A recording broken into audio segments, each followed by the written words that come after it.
I think Star Wars has a canon problem. One N. And it is nowhere more obvious than in the new season of The Mandalorian. This is Exasperated Nerd Explains. Star Wars has always had an expanded universe. Back at the beginning, when Star Wars was a fresh-faced franchise, you had a comic book adaptation that had the likes of Han Solo standing next to the Trix Rabbit. Jackson. But you know what? It could still happen. Then there was the first novel, Splinter of the Mind's Eye. This smaller-scale story was written as a low-budget sequel if the original Star Wars had done well enough to merit a sequel, but not well enough for a large budget. We of course know what happened, but right away you have stories considered canon that feel like they don't really belong.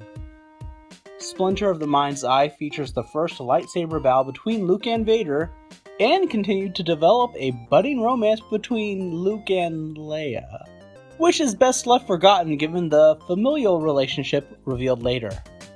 Fast forward until after the original trilogy has been released, but before the prequels, and there was an era when the books, video games, and comics seemed to be the only way Star Wars would continue. Then came the prequels and the first major shakeup to the canon. Movies and TV take precedence over anything mentioned in comics, books, or games. After all, they are the biggest moneymakers and have the most viewers. There were several stories out about the history of characters before the original trilogy that were just wiped away with the prequels. They sometimes tried to salvage these stories and reintegrate them into canon, such as Boba Fett's history, which had been told in a novel. Now, his history was that of another who wore Mandalorian armor and trained Jango Fett. During all this time, stories continued to be produced, with many continuing the adventures of the main cast. They had kids who grew up, some good, some bad, and then came Disney. Disney's purchase of Star Wars assured there would be sequel films to the original trilogy, and they were saddled with all of this canon. Years and years worth of stories. They could be beholden to them or eradicate them. In a decision that may have ruined some fans' hopes, but made fiscal sense, everything that came outside of the films and the Clone Wars TV show were no longer considered canon, and were merely legends. Now, they didn't want to end their ability to make money off of books, comics, or video games, so everything produced under Disney was now canon. Even if they were in development before the purchase, as long as they were released after the purchase, they were canon.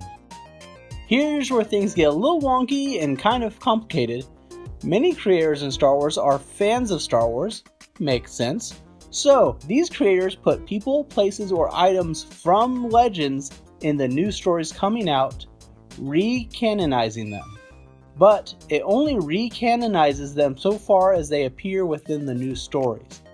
It doesn't reintegrate their history or events from legend. If it doesn't happen on screen or in a new adjacent story, when they bring something back, the old backstory still isn't canon. I don't care what your Power of the Force action figure says, if he doesn't do it in his film appearance, it didn't happen. For instance, you have Thrawn, first reintroduced back into Star Wars via the Rebels TV show, and now teed up to possibly make a live-action appearance from Mandalorian.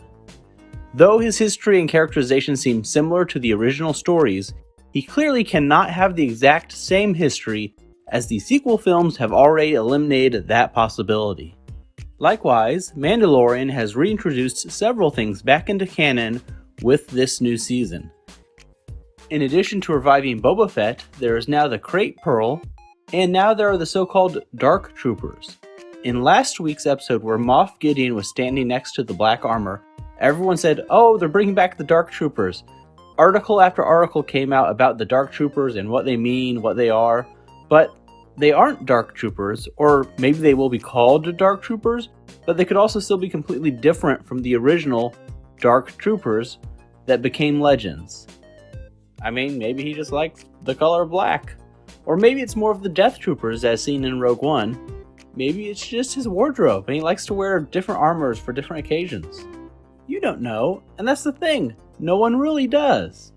And some people are now taking it to even more extremes to make articles out of nothing. I saw one mentioning the fire-breathing capabilities of Cara Dune's new ferret-like pet that is following her around. Do you not remember it having that ability? Well, that's because it just appeared in the concept art that plays during the credits. Are we counting concept art as canon now? And that's where the problem lies with making something Legends, then bringing it back into the fold.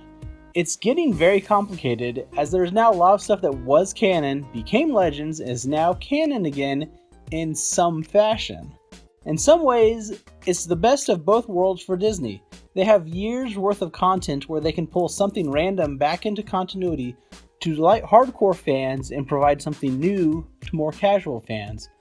But it gets more and more convoluted as you go. I don't know if there's a clean solution, there probably isn't, but it continues to feel like Disney doesn't have a plan for Star Wars. Given movies that were announced in development, which are all kind of quiet now, and the comings and goings of TV shows, it is kind of a mess. But what do you think? Do you like how they keep cherry-picking content to bring back into canon from Legends? Would you rather the original expanded universe was back? Let me know in the comments. Thanks for watching. Please give the video a like and subscribe to the channel for more content. Bye.